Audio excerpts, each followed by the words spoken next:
right. There is no credible conservative leadership. You know, when we all marched to the polls like zombies to vote for Mitt Romney, I mean, you know we're mentally ill, you know that. So, I mean, that's just where we're at. So let's get the questions going, and we'll take it from there.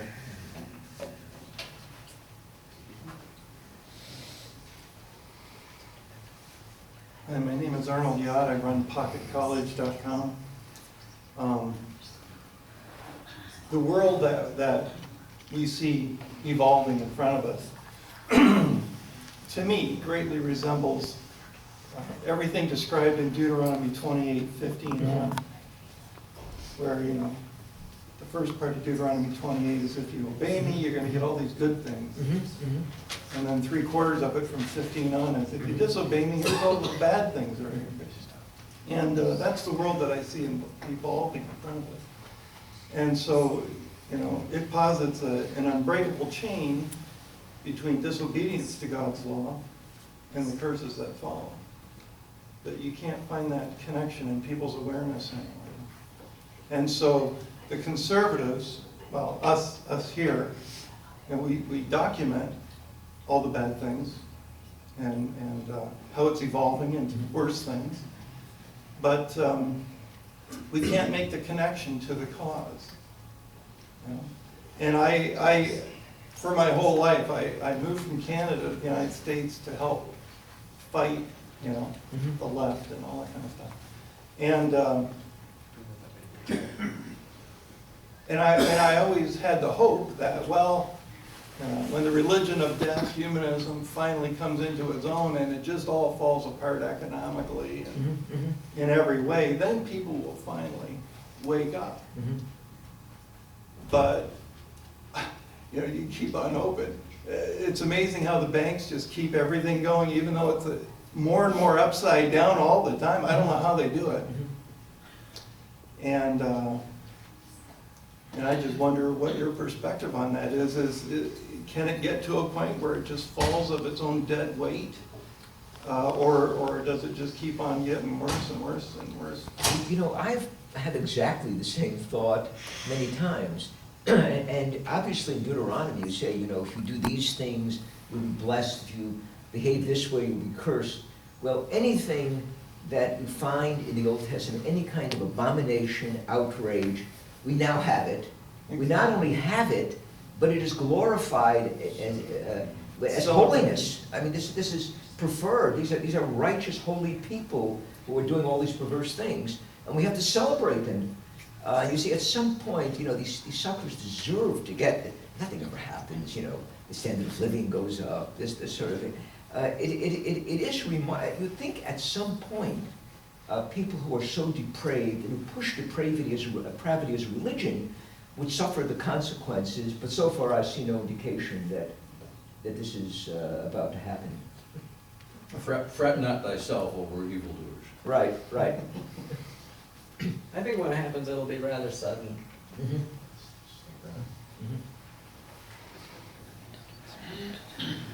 Well, I find it interesting that you basically said that as far as any type of official conservatism, it doesn't exist anymore because it's all been infiltrated and permeated by the people, the enemies, if you will. Now, if I remember correctly, you have something to do with the Mencken Institute? Mencken Club. The Mencken Club. Tell us a little bit about that. Okay. Not to get you off track from what we're here for, but that is interesting to go into. Yeah, by the way, I have a book coming out with Cornell University Press, and it's I've never had trouble finding good presses for my book, even though they don't get reviewed in the Wall Street Journal, National Review, or any of these other places.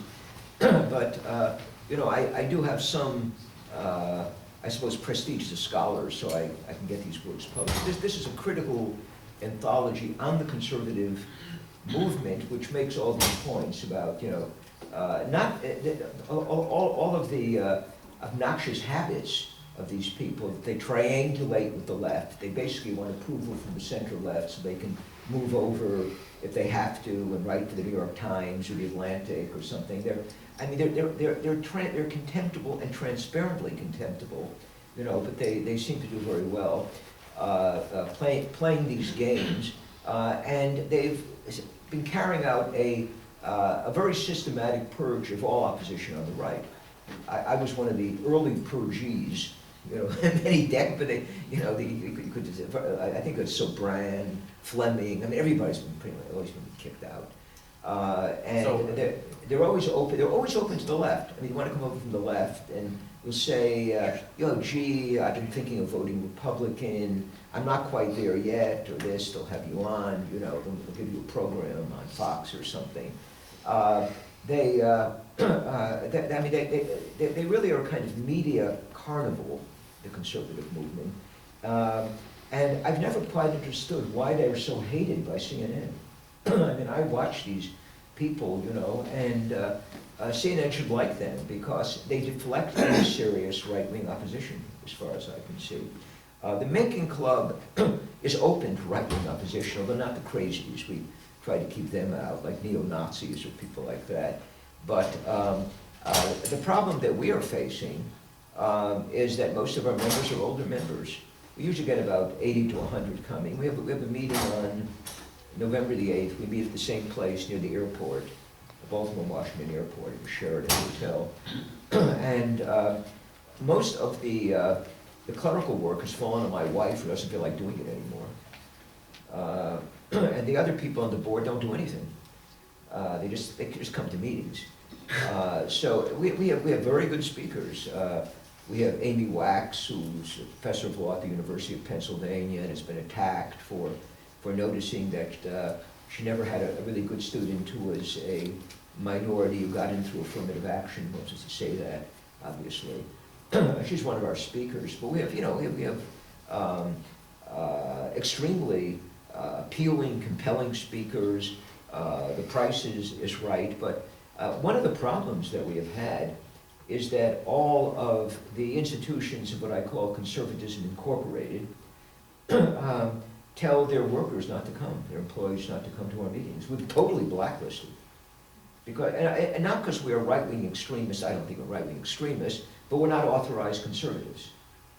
You know, and there is a certain hierarchy you have to accept, like Heritage, AEI, Rupert Murdoch, whoever, Wall Street Journal, and we just don't play by their rules, and you know, they don't stamp our card. I always like to tell the story that in the 1930s you could not work in many trades in New York City unless you had a red book that had been stamped. You were a Communist Party member. Conservative movement is very much like the communists. They're not as bright. I think the old communists are much smarter, probably had higher IQs and so forth. These people they're like zombies. I mean, they do whatever they're told. They have a party line every day, which they take and so forth. And they're very much concerned about their careers. And they do want acceptability. I mean, I think one of the things that some of them sort of play off the hatred of CNN, and this is largely directed against Trump, but they're always happy to have guests from the other side. I mean, if you ever watch the Tucker Carlson show, like most of his guests are on the left, you know, and he has nice relations. I don't see him asking old people of the old right to come on there. You know, they're all going to die off soon enough. But I mean, he never asked these people. But there are always people on the left, and he has this one fellow, David Rubin, who was a liberal and a practicing homosexual, but thinks the left may have gone too far in its attacks on Donald Trump. He has him on, like, you know, once or twice a week, I think. This is the kind of opposition to the left that we have today. And it's even worse in other countries. In Canada, we don't even have nothing even as good that exists as an opposition to the left.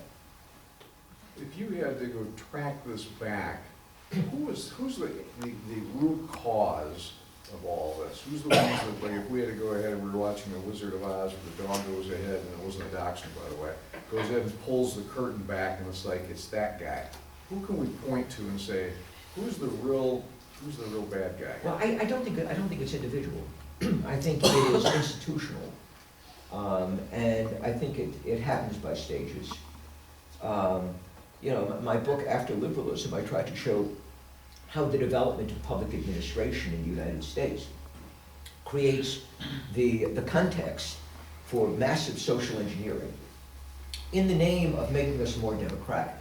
Because being democratic is not like having, you know, a self-identified citizenry voting for its government. No, it is having democratic attitudes, like being against prejudice, opposing hate speech. You know, that this is democratic. In every Western democracy, this is what democratic means now. So what you have to do is create a framework for it. Then, of course, you have the various extensions of the administrative state with Wilson, with FDR.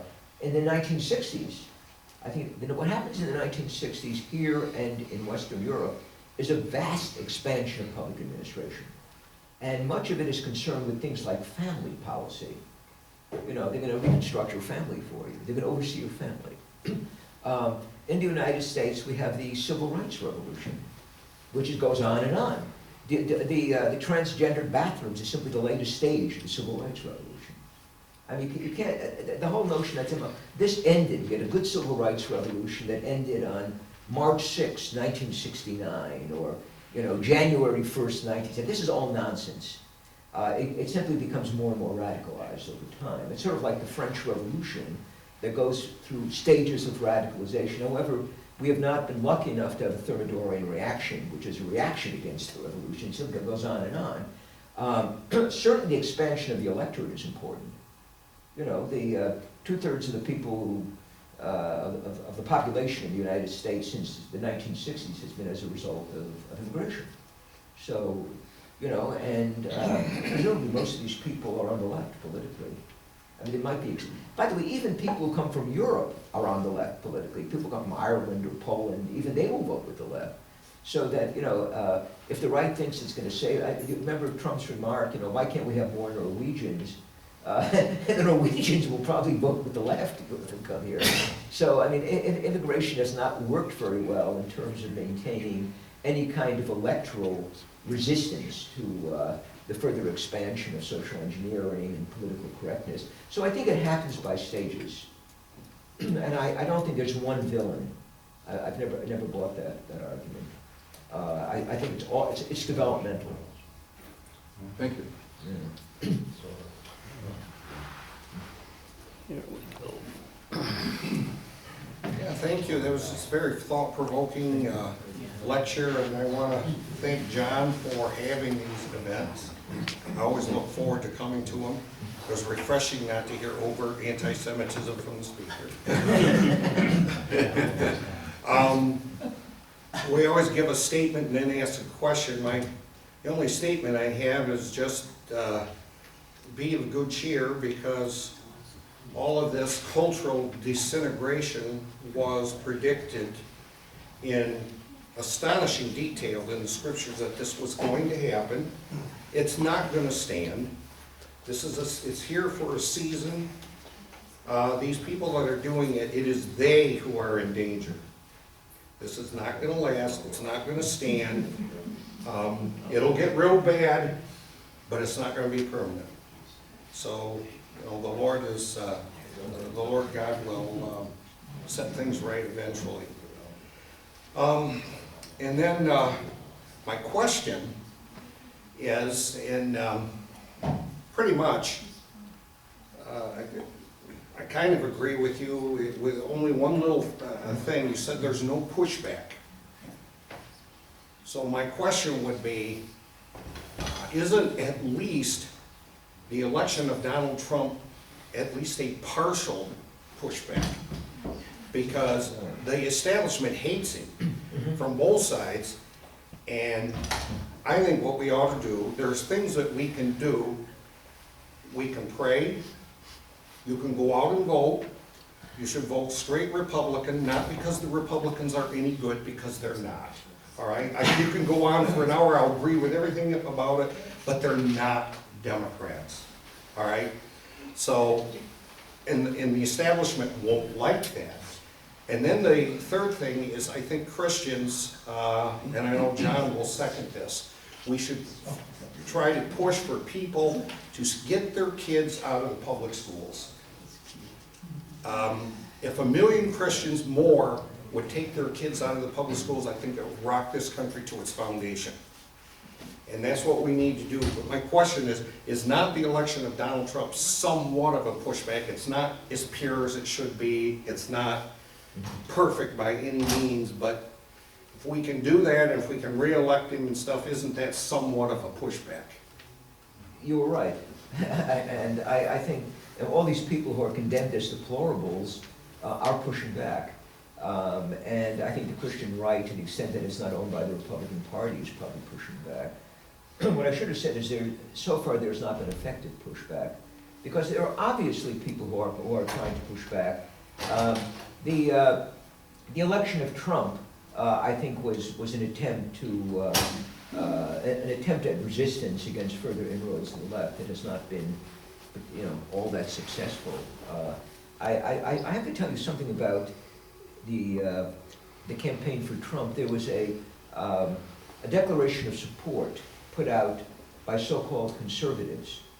I had a hand in putting this together with some other people, and when it finally came out on the American Greatness website, all of the names of traditional conservatives were removed.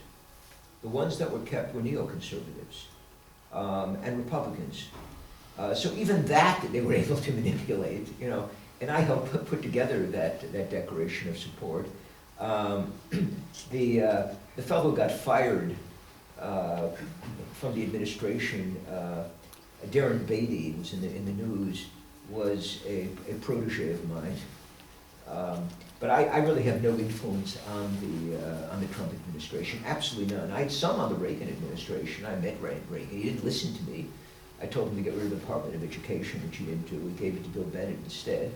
But he at least listened. And in the case of Trump, he is surrounded by some pretty awful people, and he is not a person of strong moral character.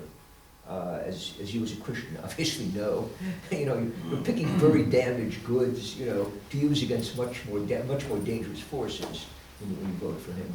But I would agree, and that was an oversight on my part. I think the people who voted for Trump were pushing back in many cases. A couple of the questions kind of hedged toward this, and quite a bit of your talk is set distinction between the different sides of the conservative movement or lack of movement. And I'm curious if you could speak to whether or not it's possible to be a true blue conservative, whether it's traditional, paleo, whatever, without a sense of the transcendent. Can you be, I mean, I'm kind of Kirkian in my roots, and I don't, every time I get together with conservatives that don't have any transcendent consciousness, I find that they tend to run off the rails. And in answering that question, could you also tell me what you think of Sam Francis and his evolution? Well, getting to the second question, Sam was a close friend of mine. He's also a few years younger, and I was shocked when he died. In fact, was in the hospital at the time that he died. Sam was an absolutely brilliant social thinker. He was probably the smartest person produced by the American right since the Second World War. But he fell into disfavor long before he took white nationalist positions because he was seen as too radically conservative, too far on the right. He didn't play the game like me. We just don't play this game. And he was particularly offended, as I was, with trying to transform Martin Luther King into a conservative Christian theologian, in which heritage and American greatness and AI and Trump, and they all do this. This is utter nonsense. This is a total lie. As I point out, I'm now the editor-in-chief of Chronicles, and in the latest issue I have a piece on Burke, and then something discussing King. Then he had a low opinion of King. But everyone in the conservative movement, it was only, I was flabbergasted when they did a 360-degree turn on this. But Sam was very outspoken. I think his turn toward the nationalist right in the end of his life was the sort of white nationalism was a mistake.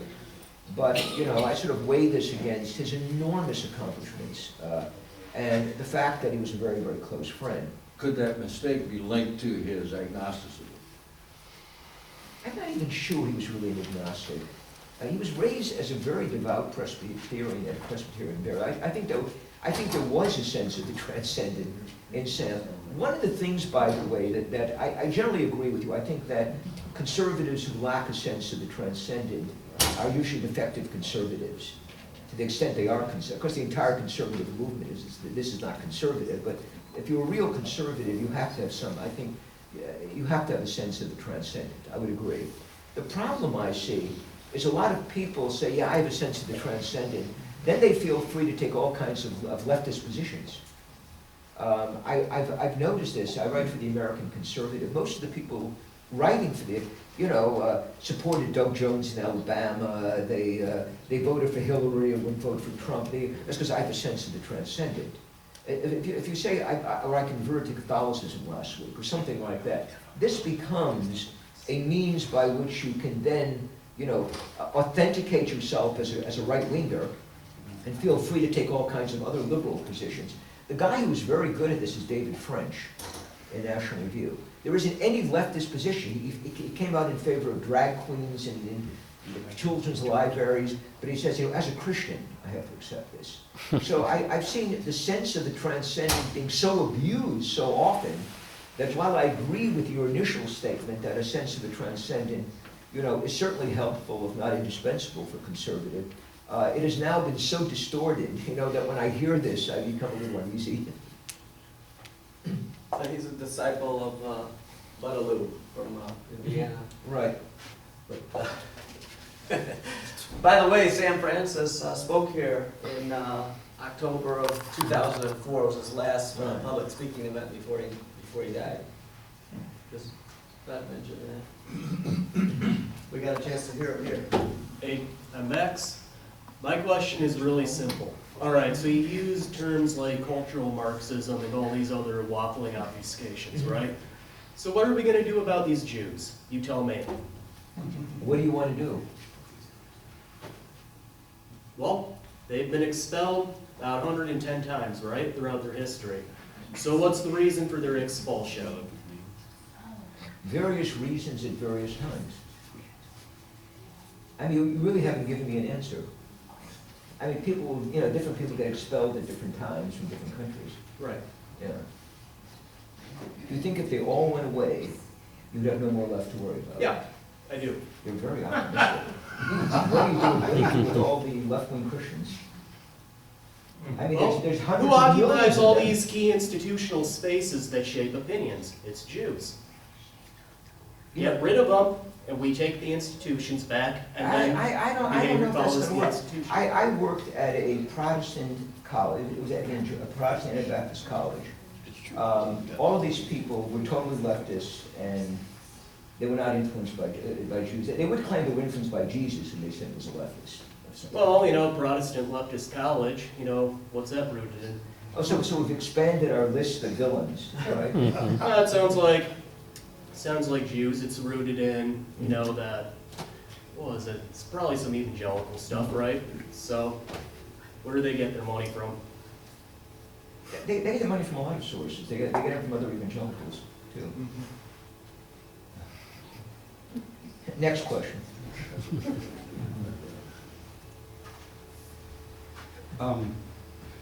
This is about the Holocaust. Now, I remember my dad coming home from World War II. I'm a little older, and I never heard about the Holocaust all the time I was growing up until I was in the senior year in college, and they brought in these films of all these piles of Jews, and they told us about the Holocaust and that all these people had been murdered. And then my question to you is, how many people were actually killed? I think the figures that you're given are reliable figures. The 6 million? 4 or 5, 6 million. I've never heard 4 or 5. Well, that was the original estimate. 4.6 was the original estimate. Then the figure went up. Okay. But the figure, obviously, I mean, you can read all these newspaper accounts, the figure went all the way back to World War I, the 6 million. It's a traditional figure. How does it go back to World War I? There are hundreds of clips that Jews wrote in the newspapers. You can read them about the 6 million Jews. But not in World War I. You said it Oh, was- yeah. But there weren't 6 million killed in World War I. No, those 6 million are warning that 6 million are going to be killed.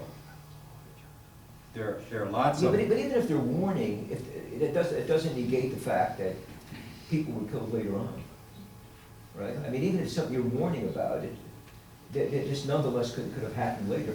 All right, I've never seen any evidence that there were any gas chambers that killed any Jews.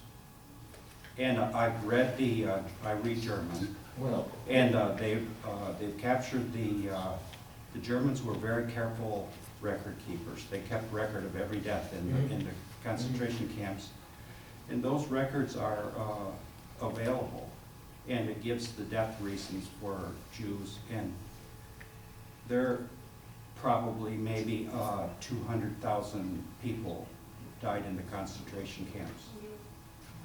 They have the records of each death. well, And there's no evidence that any gas chambers one of ever the killed problems you anybody. have here is that there was an exaggeration about the use of gas chambers. Now we know many people were shot. They were they're shot by the Gestapo. They weren't shot. They would be ashes. You can detect the presence. Forensic science is fantastic. You can detect the presence of bodies that were killed hundreds of years ago. There are no bodies on those Auschwitz. There are No, but there were bodies discovered in Ukraine and all kinds of other things, lots of mass killings that took place. So there weren't as many killed in gas chambers There weren't any killed. as had been, initially There's no imagined evidence to be that the case. any were killed in gas chambers. You said none of them were killed. No. There's no evidence that there were any gas chambers.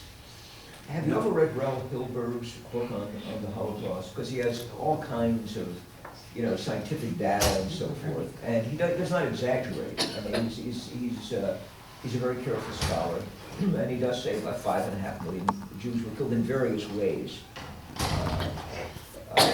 between 1941 and 1945.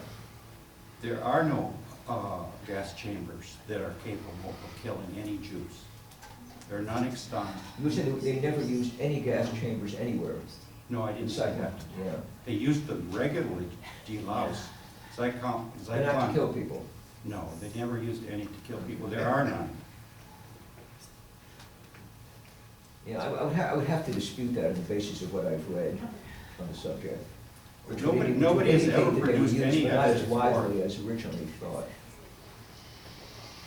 There are lots of scientific, anyway, the reason this is relevant is because a study was done on what Jews identify with the most. They change their terminology every year. I mean, there's a new term that comes up every year and they pretend like it's a change. But what the most unifying factor of Jews was identification with the Holocaust. That's correct. And so this is an ancient thing, the identification as victims. Jews think of themselves as victims of whites. From the time of Rome, Masada, from the time of Bar Kokhba, they think of themselves as victims of whites, and that's the way they still operate. That's the most unifying factor of all Jews everywhere in the world. It's also a unifying factor among just about every ethnic group. It isn't. They talk about some disaster that occurred. No, we don't think of ourselves as victims. No, nobody here thinks of himself as a victim. No, but It's not a unifying factor for white people. Visit a Balkan country. You can speak to Serbs, you can speak to Croatians, you can speak to Ukrainians, you can speak to Poles. They all tell you they're victims, No, that's not their identity. except for Germans who say they were victims and they deserved it because they're horrible people. But, everybody else will play, most people who play in Eastern Europe. What are you trying to play the say? victim card. At least everybody played. The Arabs play the victim card. Well, I'm not a victim, and nobody that I know is a victim. It's not, No one in trouble. it's not a unifying factor. It's particularly Jewish. And then it's used, they export it to the different groups that they enable, you know, minorities. And our problem is demographics. Whites are going extinct in the entire world. And